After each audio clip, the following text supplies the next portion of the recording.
Do you want, it sounds like you can hear me. Everyone works. Okay. Good evening, everyone. Thank you very much for coming. My name is Kelly Long. I'm your Ventura County Supervisor for District 3, and Santa Clara Valley is completely in my district. Very proud to be representing that for the last 9 years. And it's my pleasure to welcome you here for the Wildlife Safety Community Meeting. I would first like to say thank you to the City of Fillmore for hosting us, and to acknowledge our Fillmore Fire Battalion Chief Ron Ramirez and the Ventura County Fire Chief Anthony Ochapinti. Did I get it? Oh, that was a hard one. For being there with us tonight. Your leadership and service to our communities to keep us safe is so important, and we are so thoroughly gratitude for the working with you and your teams every single day. I also want to say thank you to Southern California Edison for partnering with us this evening. Thank you, Ian. And also, many of you know, wildfires and public safety power shutoffs have deeply impacted our communities over the years. These events have changed the way we think about safety, preparedness, and how we support one another. As fire season approaches, it is critical that we take every opportunity to prepare and stay informed. So tonight is all about clarity and resources, because as we know, we say it's going to be a power shutoff, and it might be a couple hours or a couple days. And the more we can prepare at home for ourselves, I think is really important. And so I just want to say thank you, and make sure that you walk away with practical information and some real tools to help you and your families. So you're going to hear tonight from our Fillmore Fire Department, our Ventura County Fire Department, and Southern California Edison. And I know we all share our appreciation for all of our firefighters and for the sacrifices that they take to protect our homes and our communities. And I just can't say thank you enough. So let's get this program started. SCE is here to share the wildlife efforts and the program availabilities to help residents. Ian Anderson and his team are here tonight to walk us through with what SCE is doing and to answer questions directly. And with that, I first would like to hand it over to our City of Fillmore and have Mayor Cristina Villaseñor make a couple comments.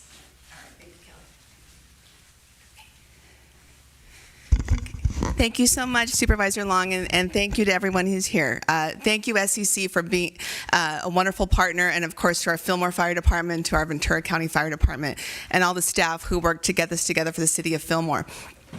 Just to sort of ditto the supervisor's remarks, I'd like to say about how communication, as we've learned, we've always known this, but I think over the last few years with the power safety, with the shutoffs, communication is really key.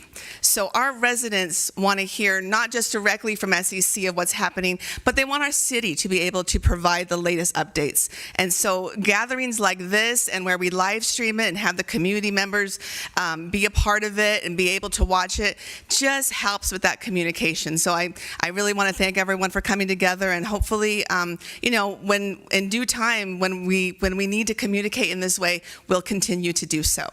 And I just want to say, I'll say it in English and I'll say it in Spanish, that while this is being broadcast in English, it's my hope, and I'm looking to our city staff, that we can do some key points in Spanish and make that available for our Spanish-speaking residents and Spanish-reading residents.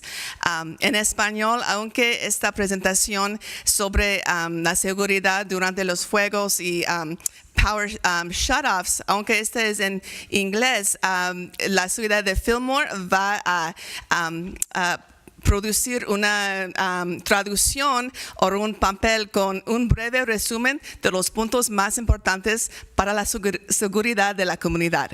Muchas gracias. Okay, thank you, everyone. And I'll pass it right back over to Ian with SCC. Thank you very much, Madam Mayor. When it comes to safety and preparedness, SCE is part of an ecosystem. It takes a village, and that is why here today you've heard from your county supervisor, you've heard from Mayor Villasenor, forgive me, and you're going to hear from SCE. We also wanted to bring out local city fire and county fire in order to differentiate between the roles that those two agencies play with regard to emergency preparedness and response. And then we're going to walk you through what Southern California Edison is doing in terms of grid hardening, in order to increase the community's resilience to the impacts of wildfires. And we're also going to speak to public safety power shutoffs, our decision making, and why we make the decisions that we make in an effort to keep everyone safe. So with that, I'm going to toss it over to Fillmore Fire Battalion Chief Ron Ramirez.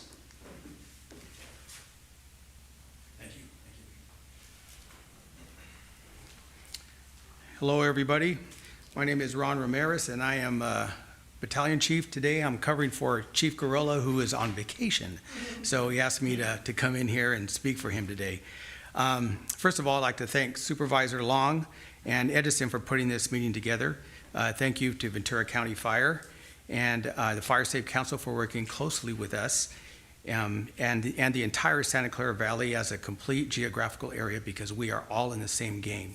What one agency does helps all jurisdictions as we continue to work together as a unified team. We share intelligence and resources and work together before the fires hit to identify areas that may need some fuel modifications. Then we share the resources to get the job done. Thank you to our Sheriff's Department. I don't know if anybody from the Sheriff's Department is here. I don't think so. And their Chief of Police, who we work with daily to keep Santa Clara Valley safe, especially when coordinating that are areas that are deemed necessary. Lastly, I'd like to thank our City Council, Mayor, City Manager, and staff for all the support and coordination during these emergencies. I probably will come back up here if there's any questions that I could probably answer, if anybody has any more questions at a later time. Okay, I'm going to hand it over to Battalion Chief Tony. Good afternoon. As stated, my name is Tony Achapenti, Division Chief with the Ventura County Fire Department. I want to thank you guys for giving me the opportunity to come out here this evening. I would like to reiterate some of the comments shared from Supervisor Long and Mayor Villasenor, and I heard teamwork and I heard communication. And to me, those are hallmarks of really what a true relationship is. And I would say that surmises everything that this room represents tonight.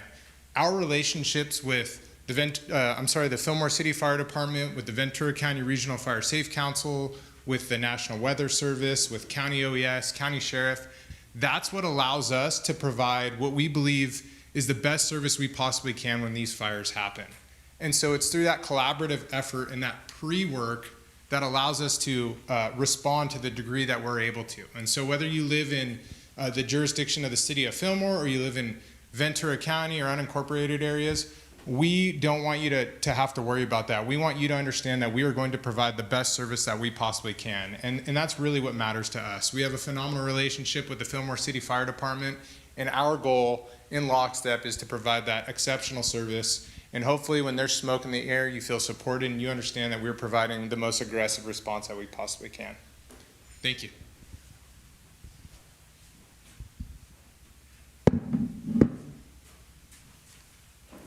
Thank you, Division Chief Ochapinti. So at this point, we're going to go ahead and move forward with the program.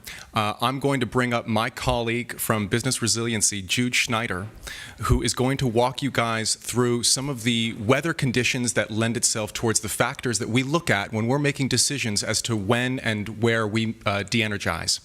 So I'm going to hand it over to Jude, and we'll go from there. With regard to questions, I am going to ask that you hold on to your questions until we get to the end of the event. And then I do just want to say real briefly that we are facing a new wildfire paradigm. 15 out of the last 20 most devastating wildfires that we have experienced have occurred in the last 10 years. That is a shift that we are seeing, and we as a company are doing our best to respond to that, and this community meeting is part of that effort. One of the things that we value ourselves on as a company is continuous improvement, and that includes the opportunity to improve when we hear feedback from community residents like yourself. So I'm going to toss it over to Jude, but please do keep your questions in mind, and please do let us know, because we're happy to answer them. and I'm happy to stay late as needed. You know what? I'm going to go back a slide, actually, because I noticed we didn't talk about this slide. And this is a really important one, because ultimately this is why we're all here. This is why we're talking about PSPS. Downed wires. Downed wires are extremely dangerous, and you've probably heard this over and over, but it absolutely bears repeating, as I'm sure the fire chiefs will agree. If you see a downed wire, call 911, first thing. Stay away. If you're in a car and there's a downed wire on top of your car, try to stay calm and stay put. If you have to leave, you need to exit the car with 2 feet, jumping out and shuffling away so that you don't create the ground. Again, most important thing though is if you do see a downed wire, stay away, call 911. They're far more dangerous than you can imagine. So with that, I'm going to turn to my slides. So thanks for letting me sneak that one in, Ian. That's me. I work in our business resiliency group. Business resiliency is essentially the emergency management team at SCE, and I'm actually very, very grateful to be part of this team. My colleagues are 8 meteorologists, 3 fire scientists, a seismologist, structural engineer. We have 3 fire managers who are cross-trained as linemen and firefighters who go out in the field every time we have an event. And we have a bunch of trainers who mainly come from military or from county EOMs who make sure that we're all ready for activation. So we use the FEMA guidelines and for incident management teams so that we can work with agencies and seamlessly and fit in with them when there are major emergencies. So we're the preparedness organization, and we're mission driven, and as I said, I'm really proud to be part of it. So I am grateful for Ian for letting us come here and talk. The last thing I want to say is introductory is I really want to thank the Supervisor Long for talking about resiliency, because business resiliency, that's what we care about the most. And one of the reasons we're here is to say, yeah, this is PSPS is not anything that we like to be doing, and the most important thing is that our communities are resilient, that they're aware, that they're anticipating these power shutoffs, which could be long, and we need to make sure that our communities, especially the most vulnerable, are safe during these events. And my colleague Lori Blackwell is going to talk about that later. And I also want to thank Mayor Villaseñor for talking about communication, because again, really, really important. The other reason we're here is to make sure that we are communicating now, and we will continue. It's our commitment to communicate throughout the season. So this is just one communication. And also, as Ian said, we are always looking to improve our communication, so we are absolutely looking for your communication to us as a way to improve. So I'm going to talk about weather now. So this slide originally started with like 7 different bullets, which we're having a fairly typical season. It's a little hotter than typical, not extremely hot. We've had some rain. We are in fact thinking there might be some thunder showers on Thursday, but the rain that we've had has not stopped the season. We're looking at hundredths of an inch of rain potentially on Thursday. What this has done is given us a little of a delay in PSPS, which we're all very grateful for, but it hasn't brought moisture to the vegetation in such a way that it's fireproof. So we are still looking at a significant PSPS season, which will be interrupted only when we do get significant precipitation. So that's the sort of bad news up front here on the weather report. So I want to describe a little, and my colleague Terry is going to go further on this, how we make our PSPS decisions. And I'm going to talk about the 2 weather pieces here, which are forecasting and real-time weather. So starting with forecasting. I have 2 pictures for you, and it's maybe not that easy to see them on these screens, but on the left we have the National Weather Service, or NOAA, forecast map, which has 3-kilometer square granularity and is what my colleagues call a Swiss Army knife of forecasts. It helps you know whether there's going to be fire weather in the neighborhood. On the right is our proprietary models, and you'll see in the circle there, you really probably can't see, but that circle has inside it some of our distribution lines, and you'll see that inside our circle it's yellow, inside their circle is green. We're concerned, and this is a 2-kilometer square granularity, and we're very concerned in this map, in this particular event, which was, I think, over the summer, about the effect of the impact on our wires inside that circle. So that's why this answers one of the questions we get frequently, which is, how come the National Weather Service doesn't see anything in the forecast but you do? And the answer is, we're looking at it differently. We're looking at the forecast for our wires and poles. We're not looking at the forecast for homes or other ways in which we look at forecast weather. Now I'm going to turn to real weather. We forecast our events at 3 days out, 7 days out, 3 days out, 2 days out, 4 hours out, and we look at models to see what we're anticipating. But when it comes to actual PSPS decisions, we're looking at real weather.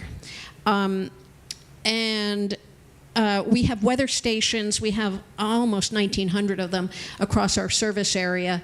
These are some local weather stations, and they're located on our poles. We have pole top weather stations on or near every circuit. So as we approach the time when we're thinking that the winds are getting strong, we will look at those real-time weather forecasts every 10 minutes. And I'm going to show you what they actually look like. Let me see if it's the next slide. Yeah, so it's fun. I was just driving down the highway and I was looking for our pole top weather stations. I was so excited when I saw one. But you can see these if you actually look at enough poles, you'll find one. So top is a wind, measures wind. Then there's temperature and relative humidity gauge. There's a communicator, solar panel to keep it energized, and a data logger battery. And you'll just see those on top of our poles. And that's what we're using to provide the real-time weather to make our decisions. And if that's not enough, we also will have our live field observers who have what are handheld weather stations called kestrels on poles, which they can either raise higher or lower to understand wind impact at areas other than where the pole top weather is. So that is all I have, and I'm going to pass it over to my colleague Terry, and I'll be available for questions later. Clicker. Thank you, Jude, and good evening, everyone. Appreciate the opportunity to talk to you today about grid hardening efforts and how we run PSPS. I hope you'll get a little bit of understanding when we're done that how we do this. I know it might be a little bit of a mystery when you're sitting at home and you're undergoing this experience. So we want to share a little bit more about what we know and what we're doing to help reduce the impacts of PSPS. Let me start with a status update. We have completed about 112 miles in this area of covered conductor, with another 26 miles that are pending. Let me explain covered conductor a little bit. So this is most of our system, like most utilities, are bare wire, and bare wire is exactly what it sounds like. It's wire exposed to the elements. If something comes in contact with that wire, it typically will produce a spark, which is a precursor to a fire. So that's a challenge for us, particularly with the type of weather we've been experiencing, the fire weather, fire activity that we've been seeing over the last 7-8 years. And covered conductor, and I think we have a sample of covered conductor, maybe Jude, if you can pass that around, or Ian, sorry. Covered conductor has an insulative layer around it. And the idea here is when something comes in contact with that wire, nothing happens. And that's the point. So we have all manner of things that can get up into our lines. We have tree branches. We have things that are from people's backyards that can elevate and get up in there. And when we're not in fire weather activity, that typically just produces an outage. So some of the benefits associated with covered conductor, not only does it mitigate wildfire risk, but it improves reliability throughout the year.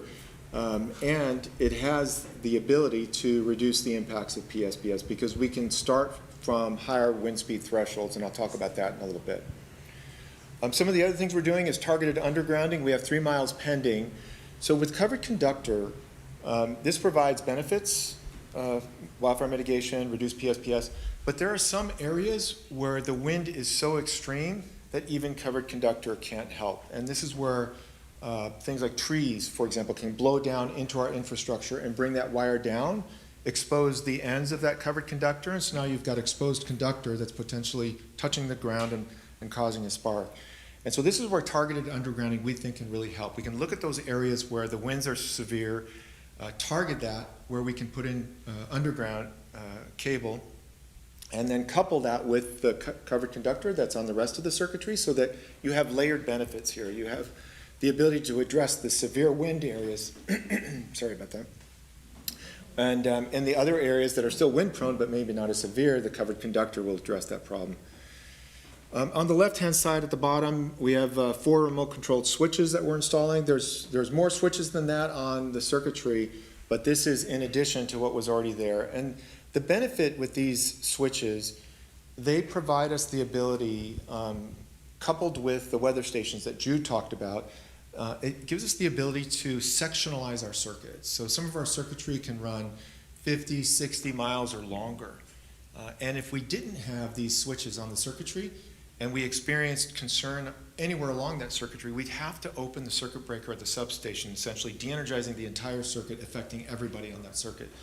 What these switches allow us to do is look at only those portions of the circuitry that are being impacted by heavy winds and potential fire behavior. And so now we can just de-energize a portion of that circuit. The goal here is to minimize as much of the impact to customers as we can. So if we have the ability to keep customers' power flowing, we will. All right, for the next 2 slides, I want to talk about some concepts related to PSPS. The first one is Fire Potential Index. We commonly refer to this as FPI. It's part of our language now at Edison. I never thought in the early days of my career that we would have people like fire scientists working at the company, but here we are. We have quite a number of them as well as meteorologists. So Fire Potential Index, it's a formula that takes into account things like live fuels, dead fuels, the amount of vegetation that's on the ground, the amount of vegetation that is greened up. It has a weather component as well. And what this is doing, this calculation, is predicting how likely is a fire to start, and if a fire does start, how likely is it to spread, to propagate? And the outcome is a score between 1 and 17. 1 is essentially no risk. Think of like heavy winds during a rainstorm. We might have activity associated with our circuitry that could potentially create a spark, but there isn't going to be a fire. And we sometimes get asked that question, hey, if there were heavy winds, but there was no PSPS, then it's likely because the FPI was below our thresholds to create concern. At the other end is a 17. That's really extreme. I don't ever recall seeing a 17, but that would be a condition that would be exceptionally concerning. We typically start a PSPS around values of 12 to 13, and these are concerning conditions for us. We've seen fires propagate at levels lower than that, but those are the fire potential values that we would be concerned about. One important call out here is at the bottom. There are conditions at times when we might reduce that FPI value to start a PSPS. And an example of that might be something that the fire personnel would be familiar with. Like if we have fires going on, let's say other parts of the state, we have to our fire agencies have to redeploy resources to address those active fires. That may limit the ability to address a fire quickly in the immediate area because of resource deployment. And so it's conditions like that, if there are, for example, a large number of active fires occurring throughout the state and resources are being redeployed, we might look at setting a threshold lower to start that PSPS, just knowing that we may not have that full complement of resources available should the fire start. The next important component to PSPS, and this is one that people I think are just more familiar with, is wind speed. So you need both present. You actually technically need 3 things present. You need to be in a high fire area. You need the fire potential index to be at these concerning levels. And then you need wind speeds to reach certain levels as well. Let me share, and I think Jude touched upon this.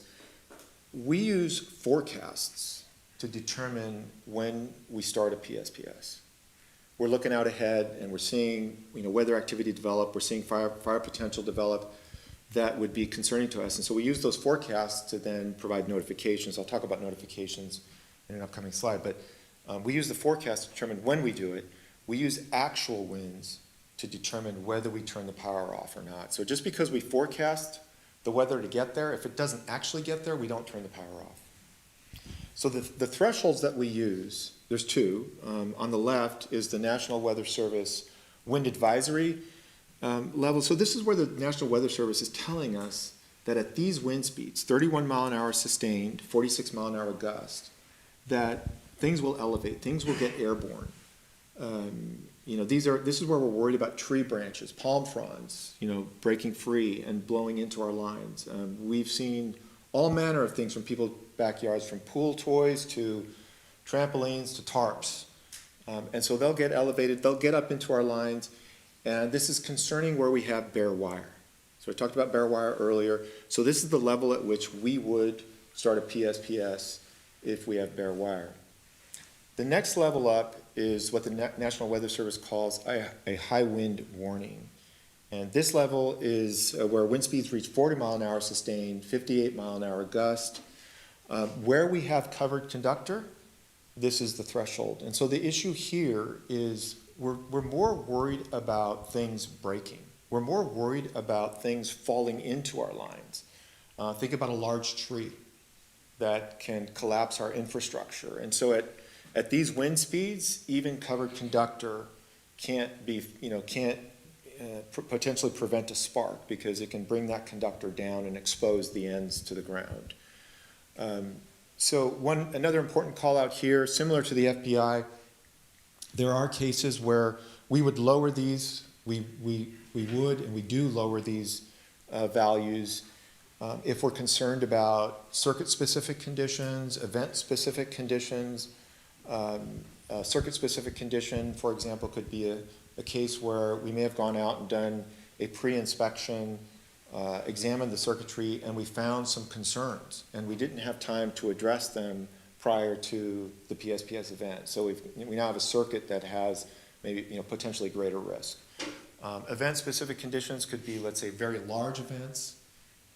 This is when things are moving really fast, wind speeds are growing quickly, and we may want to lower those wind speed thresholds to ensure that that we don't get into a situation where we don't have time to react quickly enough.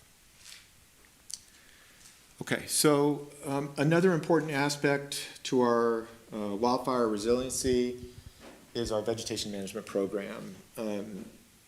We have 1.6 million trees in inventory. We inspect this inventory every year. These are trees that have the potential to grow into our lines. And as you can imagine, this is a difficult task. Trees grow. Trees grow at different rates, the same species, depending on how well it's irrigated, how well it's fertilized. It's a real challenge for us, but we maintain this inventory. We inspect every tree in our inventory at least once a year. But in high fire areas, we do more. So we have about 750,000 of those trees in high fire. We inspect those typically at least twice a year, oftentimes more than that, because it's just critical that we maintain that clearance distance for these trees. And the distance that we maintain is larger. So in non-high fire areas, we keep the trees at least 18 inches away. In high fire areas, the minimum clearance distance is 4 feet. And so in order to get 4 feet, if we go out and we do find a tree that's potentially reaching a concerning distance, we will oftentimes trim it to 12 feet or more. So many people see these trees, sometimes they look a little disfigured because of the clearance that we need, because we need to ensure that over the course of the year, that amount of trim, that 12 feet or more of trim, is going to hold to at least 4 feet. So just know also that we have certified arborists on staff. So when we do this trimming, this directional trimming oftentimes, it's done with the tree health in mind. So we work hard to ensure that we maintain the health of the tree, even if it doesn't exactly have the best appearance in terms of how it's actually trimmed.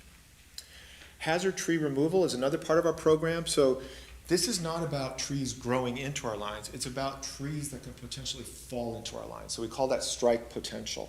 They can be a number of distance away, And so the issue here is if a tree does fall into our lines, it can potentially have catastrophic effects. For these, the inspection is different. We send a certified arborist to go out and do what we call a level 2 assessment.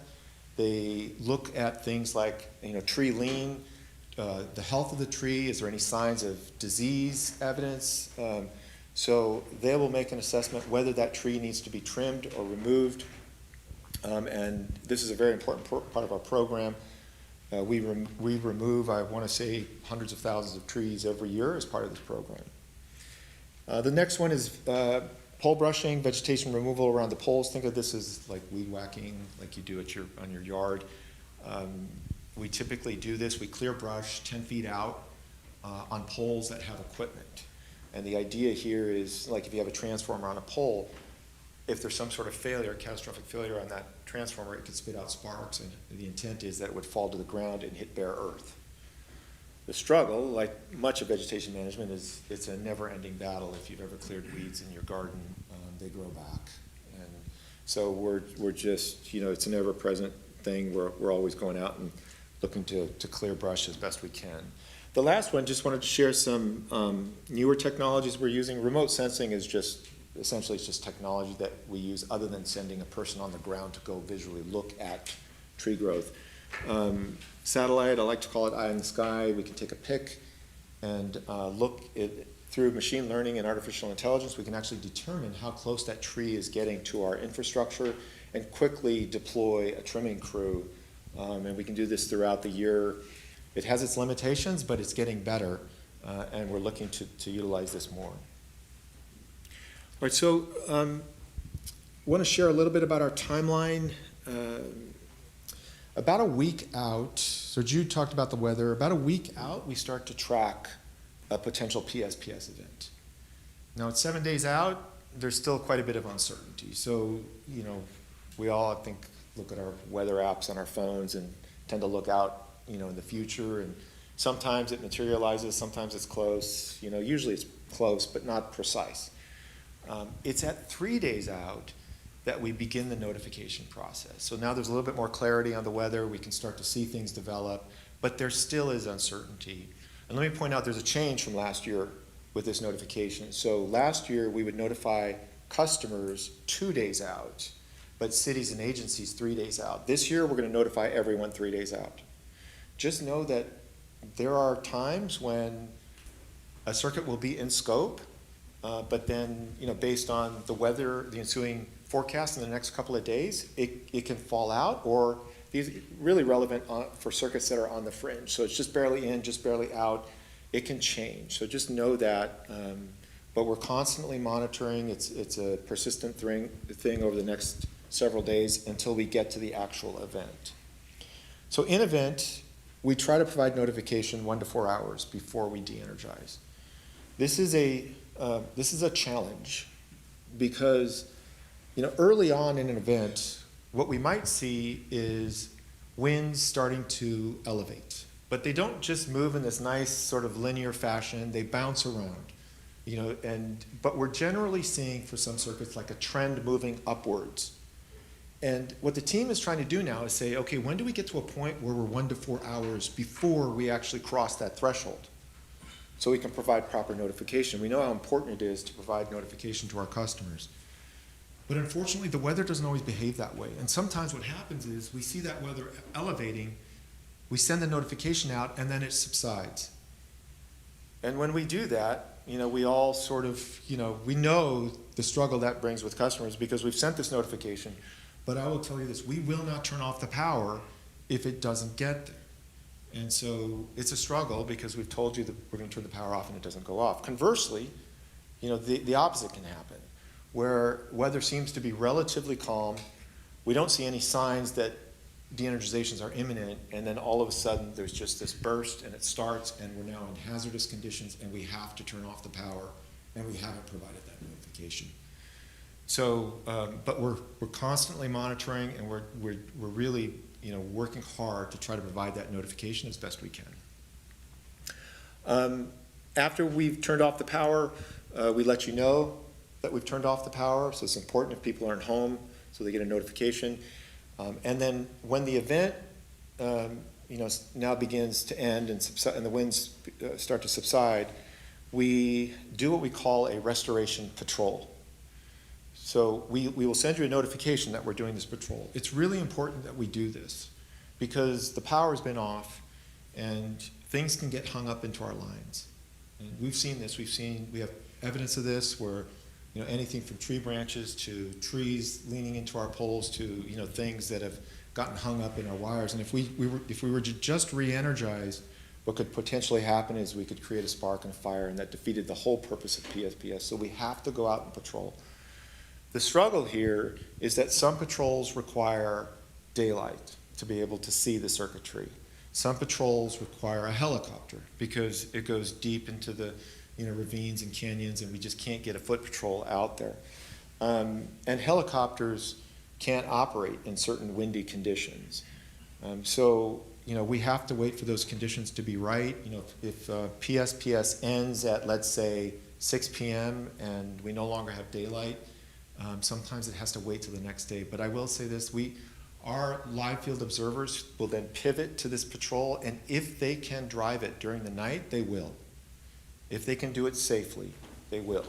So, the personnel are working hard to try to get power back up, and the personnel out there, that they have no greater desire than to get out there and inspect that circuitry and get power flowing again.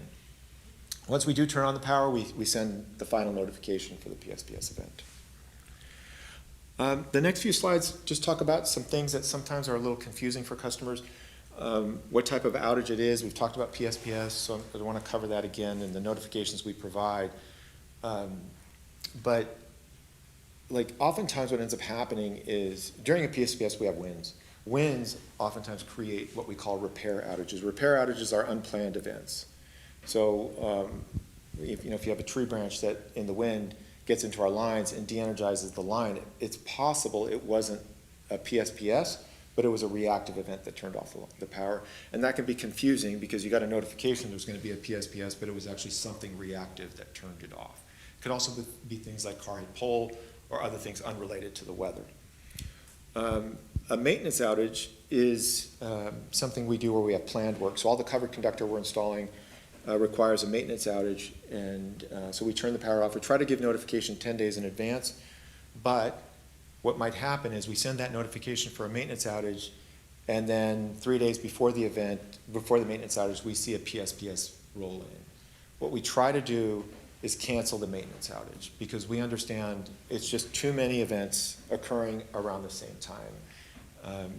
But there are times when we have high priority maintenance outages. If we see a piece of equipment that we're really concerned about, there's potential failure, we might proceed, but in general, we try to cancel that outage. One other thing to point out, PSPS notifications are mandatory.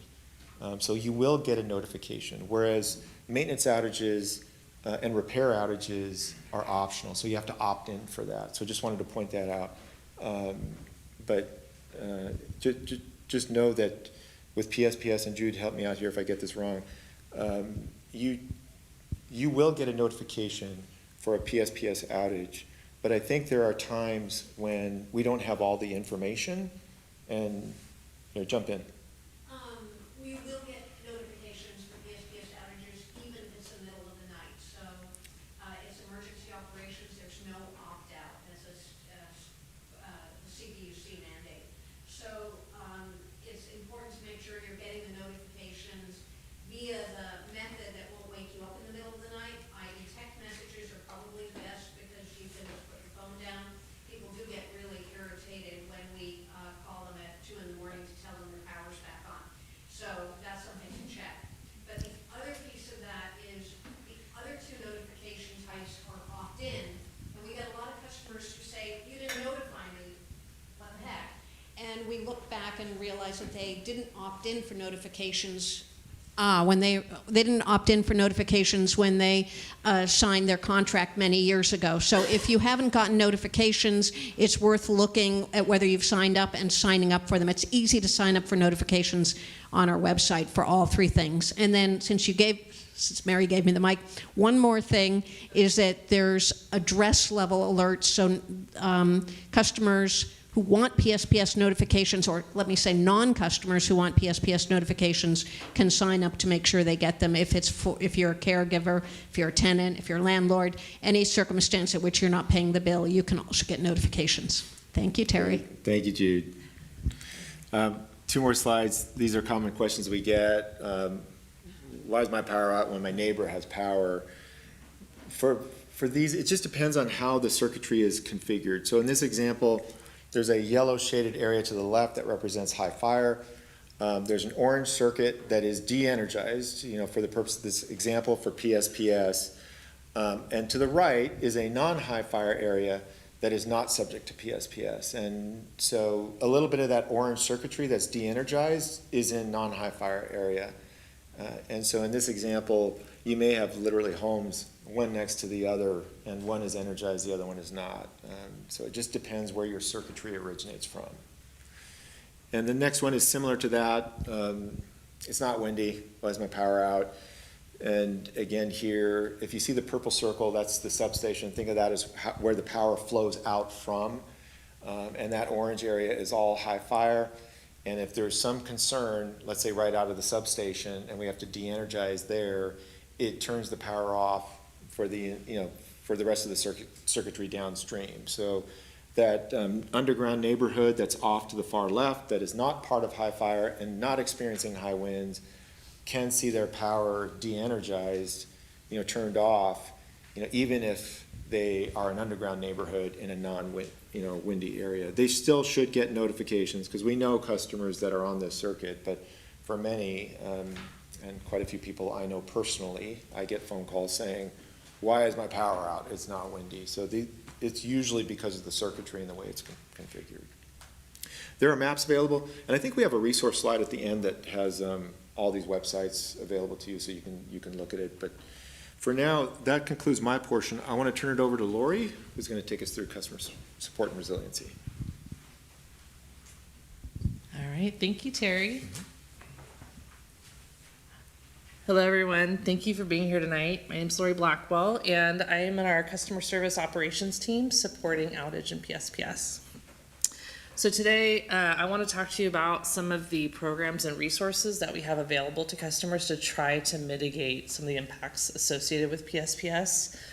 So the first is around our community resource centers, community crew vehicles. So if we are in a PSPS event, we will open up community resource centers to have them available to the public. The best way to know the closest resource center available to you is to look at our outage map at sc.com/outage map, where if we are in an event, it will show you resources like that available to customers. But essentially, this is a place where customers can go, get some water, get some snacks, be able to get additional information. We have in-language support. We have resiliency kits for customers. It's a place where they can come and charge anything that needs charging, or bring in portable medical equipment for charging as well. And then additional support for customers with disabilities. We have our community crew vehicles as well. We essentially only deploy them when we can't open an indoor facility. That's our preference. But if it's in a very rural community where that's not available, then we will deploy a community crew vehicle as well. For the Fillmore area, the closest community resource center we have is very close by at the Active Adult and Community Center. That is one of our CRC locations. All right. So we do have several battery backup resiliency programs for customers. The first is the Critical Care Battery Backup Program. And I do just want to highlight too, for anyone that made the journey tonight, we do have a ton of information at our booth over here around available programs. So you can get more information here, or all this information is on our website as well. But the Critical Care Battery Program is a program that provides free batteries augmented with a solar panel, and this is for our medical baseline customers specifically that reside in a high fire risk area. So the program will actually bring the battery backup to the customer, show them how to use it, and ensure that it's going to be available and working for the customer when they need it. The next is the in-event battery loan program. So this is for customers that either didn't qualify for critical care or haven't taken advantage, but they do still have a medical device and a need. And this is where we will coordinate with the customer to drop off and pick up a battery on loan to them. We also have rebates for customers that want to purchase portable generators. So the higher rebate you're seeing there for $600 is for customers, again, that are either on a medical baseline program or qualify for one of our low income programs, which is our Care or FARA program.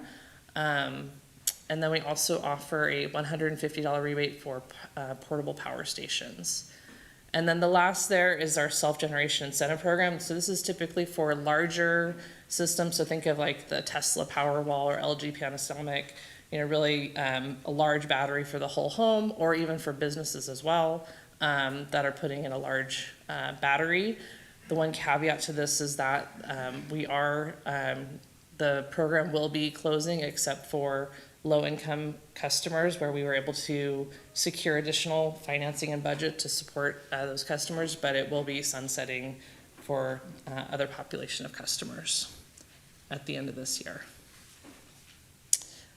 Since about 2020, we've issued over 7,000 rebates for portable power stations and generators, and we've distributed close to 19,000 backup batteries to our medical baseline customers that are in HFRA.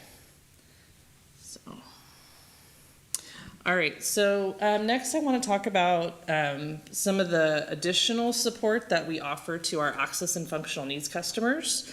So if you're not familiar with this term, the California Public Utilities Commission defines customers with access and functional needs as anyone having a physical, developmental, or intellectual disability, anyone that uses electrical medical equipment at home, older adults, anyone that is relying on public transportation, if they participate in the medical baseline program, or if they self-certify as having a condition that can be significantly affected by the interruption of power. So if anyone meets any of that criteria, they would be considered access and functional needs, and they would qualify for these additional resources. One of the primary areas that we support customers is through our partnerships with 211. And customers can get support before, during, and after an event. And actually, a big portion of the work they do is helping customers to be prepared and know what their emergency planning and resiliency planning is. But they also offer services to support transportation, lodging, or food assistance, among other services for these customers. So we encourage customers to dial 211 to access that. There's also an app that they can download, the 211 Now Care Coordination app, that can provide that additional support services available. And then we also partner with local food banks for customers that are impacted during an event if there are access and functional needs. The closest food bank we partner with is the Food Share of Ventura County to this location. And then we also have really strong partnerships with our community-based organizations, and they provide additional support to customers, again, before, during, and after events, also helping to ensure customers are aware of the medical baseline program. I was chatting with one of my customer service colleagues earlier, and one of her comments as she staffs and supports a lot of the community resource centers is a lot of customers come in and they don't think they qualify for medical baseline. But if you have a CPAP, you have a nebulizer, you have an oxygen tank, you do qualify. And there are benefits not only to these resiliency programs, but also to your regular Edison bill. And so, they really help spread that message for us and make sure customers are aware of programs that they're eligible for and help to increase enrollment. And then if a customer is impacted and we have identified them as medical baseline, we ensure we have communicated to them to a PSPS and they've received it. And if there's a question, we actually will dispatch crews to make sure that they are okay during an event. So some of the local community-based organizations for this area are the Big Brothers, Big Sisters of Ventura County, the Brain Injury Center, the Delta Research and Educational Foundation, El Concilio Family Services, Promotoras y Promotores Foundation, hopefully I said that okay, and Ventura Regional Fire Safety Council. So those are the local ones to this community. All right, just a little bit more information. So again, talking about resiliency. So I want to talk about microgrids. which is just really a fancy word for customers that, you know, have their own generation source and can be sustaining and continue to be powered up even when the grid is down. So typically, you know, it's a customer that has a combination of generation and their usage loads. And then there's two different, they can provide power during an outage, but they also operate and have blue sky benefits when the grid is healthy. So a lot of customers can be on a time of use rate. And so with a microgrid, they can essentially be only using power when they need to during the lower peak periods and have additional savings benefits year round, and then additional resiliency when needed. One thing to note about microgrids is that they will require an interconnection agreement. So this is to ensure that Edison is aware of your generation and to ensure that it is interconnected safely and will not backfeed into our grid if we are having an outage and crews are out making repairs to the lines. All right, and then backup generators. This is really the workhorse, I would say, of a lot of customers' resiliency planning. So you have portable backup generators that essentially you plug appliances directly into, and then you can have more permanent backup generators that are installed in the electrical panel and then have either a manual or automated transfer switch. So again, in that scenario where you have a more permanent backup generation where it is installed into the electrical panel, again, you have that same potential for backfeeding if it's not installed correctly, so it requires a licensed electrician, and it will require an interconnection with Edison as well. But that's another option to you. But we like to just make sure customers are aware for any backup generator, you are dealing with inherent safety risks too, so being aware of how to properly use it. You know, you're either, you know, having diesel, propane, natural gas, plus electricity, plus potential inclement weather, and just being aware of proper safety procedures with it. All right, and then Jude stole my thunder a little bit, but that's okay. I'll say it more than once. So this is all around our communications, and this is one thing that I do ask as I'm presenting this, to ask customers to take action. So as Jude was indicating, our notifications are only as good as the contact data that you provide to us and your preferences for how you want to receive either that phone, voice message, text, or email. We do have a customer service representative in the back that can go online and look up what preferences we have for you in the system and ensure we are communicating to you for both our maintenance and repair outages as well as PSPS in the method that you want to be sent that information. And then again, of note, especially for caregivers, you know, if you have an elderly parent and you want to be able to receive notifications, you can go to SCEPSPS.com and you can receive PSPS alerts for their location. And as I mentioned, the outage map is really the place to go whenever you're in doubt. It will show you what type of outage you're experiencing. And if we are activated for PSPS, that is where you can see the Community Resource Center locations, the food bank locations, all of those resources that are available that I mentioned earlier. All right, and with that, we go to Q&A, and I'll pass it back to Ian. Thank you so much, Lori. Thank you guys for coming out. I do just want to say, for those of us that are online, you can email us your questions at, I believe it's wildfireoutreach@sce.com. So please do email us your questions. We will get back to you on that front. Happy to take questions from anyone in the room at this point. Supervisor Long. Do you send out emails in regards to potential circuits that might be shut off? I'm going to go ahead and kick it over to Terry, because he seems to be nodding in the affirmative. We actually, you asked specifically about emails, and now I'm going to second guess myself. Jude? Based on the preference. Yeah, the preference that. Our public safety partner notifications do list the circuits and segments. So public safety partners can sign up for those. They're different from the customer notifications, but if we can talk about that offline too. Supervisor Long, were you asking about residential customers, and do they get them? Residential customers. Okay. So I think that depends on the preference that they selected. Go ahead, Jude. I think we're adding circuit names to the notifications, but I would have to phone a friend to understand whether that's been completed.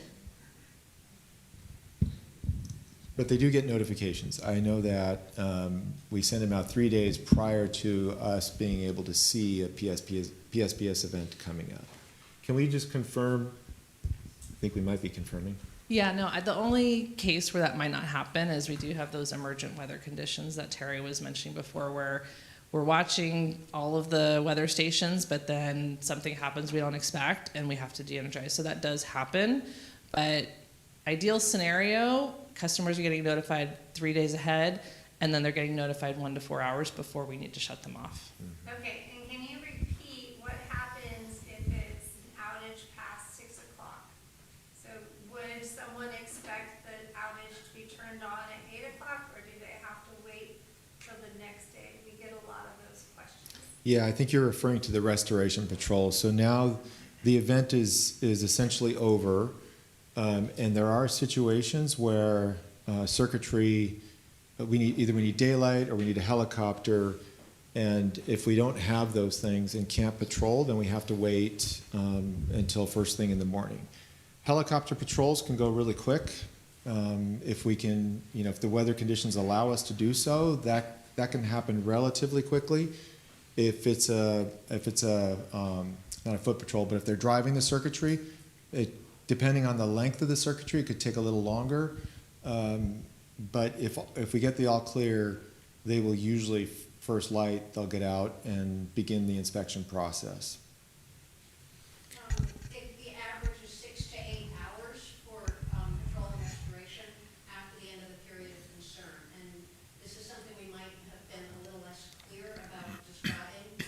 We're trying better. In fact, we're putting the end of period of concern on the outage map. We're now identifying what that plus 8 hour time would be to help customers anticipate that they're going to be out for a little while longer. I do just want to differentiate here between PSPS, right, where we know that that event is going to take place and we can situate a crew to patrol a line after an event versus an unplanned outage, where we may not necessarily know that that outage is going to, we certainly don't know that that outage is going to take place. And so in terms of the estimated restoration times that it'll take us in an unplanned outage event to inspect that line, those estimated restoration times, they are going to be rather broad until we know the cause of the event, because it's only once we truly know the cause of the event that we can better understand how long it's going to take us to bring the resources and expertise to bear that we need to in order to get that line back up and running. Now, there is one other thing that I will say, and that is continuous improvement where SCE is concerned does not just extend to our customer notification process or PSPS. We recently got approval from the FAA to begin a out-of-sight drone flight program.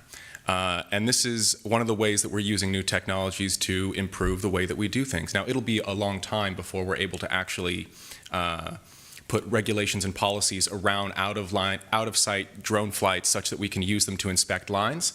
But I think there's significant hope for the future that we'll be able to use drone technology to do things like that. We're currently looking at exactly that. And so along with your SCE website, you also provide information to vcemergency.com, and people can sign up for that at VC Alert as well. I'm so glad that you brought that up. Yes, we absolutely recommend that people sign up for alerts on vcalert.com as well. There's no reason not to double up on alerts. The more notification, the more communication, the more opportunities that you have to learn about being prepared, the better. Thank you. I was actually recently participated in an event with Deputy Chief Chad Cook, I believe, where we talked about preparedness. And one of the things that he said shamelessly up on the dais during this panel discussion was, I can't tell you that I'm prepared, right? Preparedness is something that takes active forethought. And to hear him say that, right, that he's constantly thinking about whether he's prepared, that is the mindset that we all need to be in, right? Do you have a plan? Are you thinking about being prepared? What does that mean for you and your family? It's one of the reasons that we come out here and do these events. It's one of the reasons that Lori walks in detail through all of the resources that we as a company make available, but also the resources that our community partners make available. I see Ventura Regional Fire Safe Council here. I do know that locally, up near Piru, they are a fire-wise community. That is some great work that local community is doing to take ownership over the opportunities to harden themselves in terms of brush clearance, in terms of local community home hardening. And my understanding is that that program comes with a small degree of grant funding that allows you to do these activities as a community. I think Fillmore should be seriously looking into that as an opportunity, and I would urge all communities to do the same. It's important that we as a company seek every opportunity to make resources available to our customers to help deal with the new wildfire threat that they are experiencing. I say new relative to the state of California, it doesn't feel new, but it's also important that our customers take those steps to harden themselves where they can. And we are certainly committed to doing everything we can to highlight those opportunities and to make those connections because it can be difficult to locate those resources, to locate those people who know enough to educate our community members about how to do that. Thank you. Mayor Villasenor. Several questions. The first is around the segmentation and the working on of the remote control switches, particularly, and this question is very specific to Fillmore and the Buckhorn circuit. And I know a lot of residents, particularly in our mobile home park, have asked, and we've been working with SCE, and we know that segmentation is happening. I guess I'd just like to know what are the latest things that have happened, if any, with the Buckhorn circuit. And my example is we have new homes, brand new homes right behind the El Dorado Mobile Park, and El Dorado Mobile Park, I believe, has just been on this circuit with outages along Hopper Canyon and along Piru. And so, I'd just like an update on that if possible. That would be great. If we have anything available. Or who to talk to next and how to just keep working towards that potential segmentation or that switch off. So I am going to look to my colleagues if we have information specific to the Buckhorn, but what I will just say briefly before we get going there is that we have a whole number of switches on a whole number of circuits, right? And these switches are different in the way that we interact with them, right? Some switches are manual. They require an actual person to go and switch that switch. Other switches are remote, and they allow us a greater degree of control over what we do there. We bring all resources to bear that are available, including switches with fast curve settings, in order to the best of our ability, ameliorate the impact of these de-energization events on our customers. But I will stop there, and I will hand it over to Terry. Yeah, great question. I don't have specifics on the Buckhorn. I know we've completed over 90% of the covered conductor on that work. And I know there is segmentation there. Sometimes the segmentation depends on where you're seeing the PSPS event really, where the concern is. And if the concern is really close to the substation where the power flows out of, unfortunately, oftentimes that'll affect all the circuitry downstream.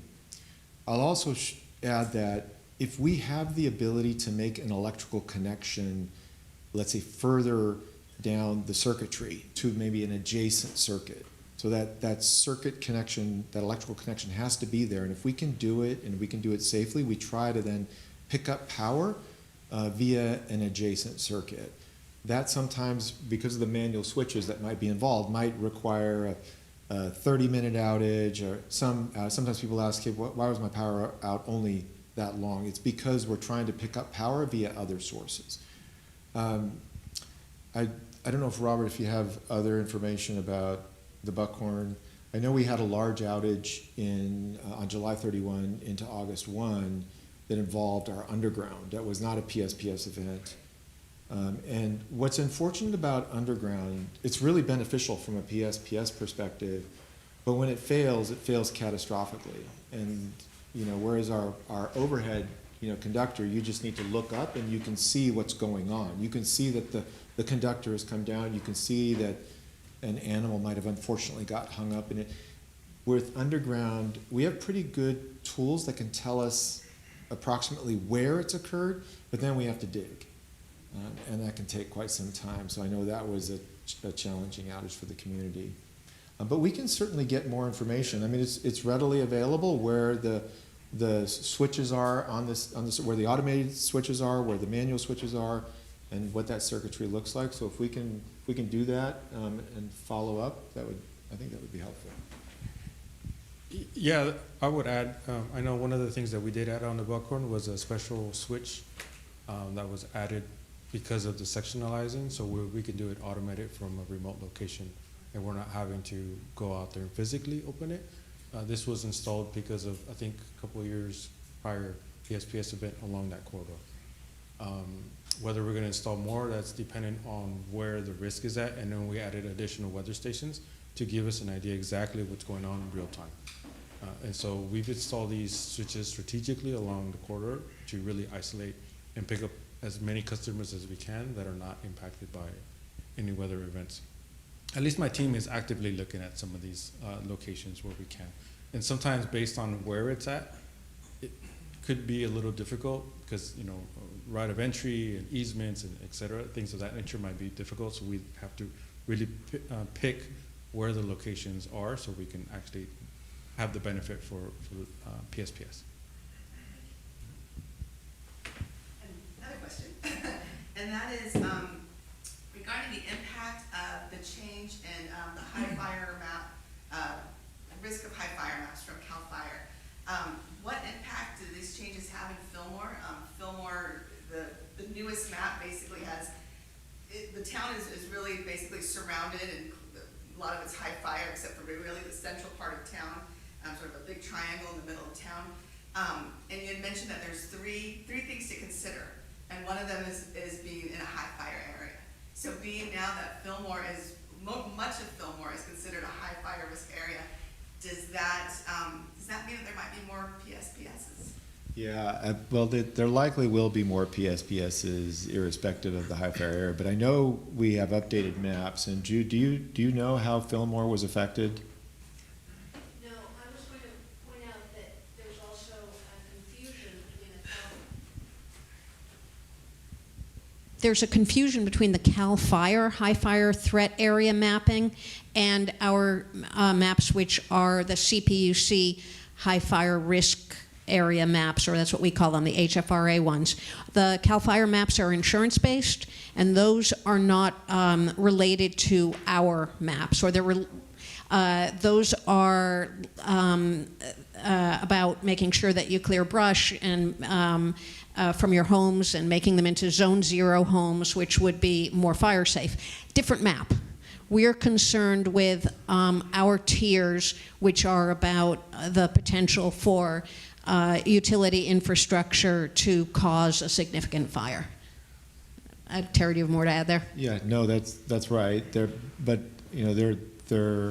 somewhat aligned, but they're used for different purposes.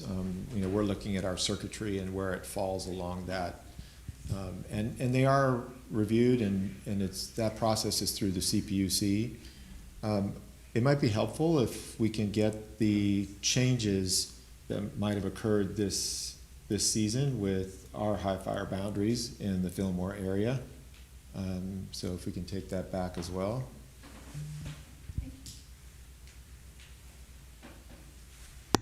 Yes, Michael. Yeah, just a quick question. Why don't you share a little bit about what you're doing for Pyru? I know recently they had some extended outages, and just so we can report back to our neighbors, what is Edison doing to support that community? So what we're doing right now is we're actually working with the county on two fronts as it relates to Piru. The first is we're working to see if we can get a transfer switch installed at the Piru Community Center such that the local community there could hook up a generator if they wanted in relation to these events. That has a commercial kitchen.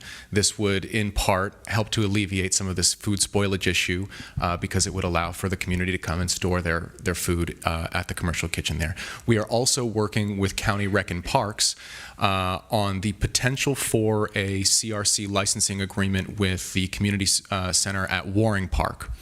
So on two different fronts, we're working to bring resources to bear or create opportunities for Piru to feel some relief from the impacts of de-energization events. Awesome. Thank you so much. Yeah, thank you for the question.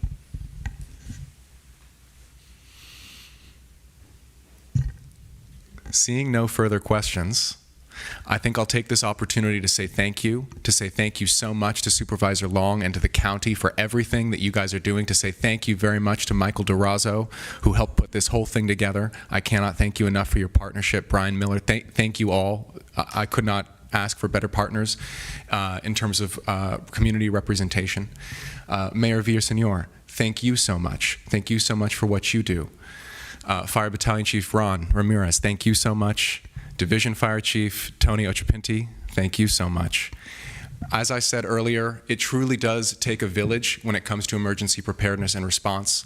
We, on behalf of the company, are so pleased to have such amazing partners as we do in Ventura County. To the Ventura Regional Fire Safe Council, thank you for what you do. And to all of our community partners who are not represented in the room here, thank you so much for what you do, filling in those crucial gaps where the company cannot. So really appreciate it. And for all those who are viewing online, thank you very much for taking the time out of your day. Please do go and input your questions to this email address at wildfireoutreach@sce.com, and we will get back to you. With that, I hope everybody has a lovely evening.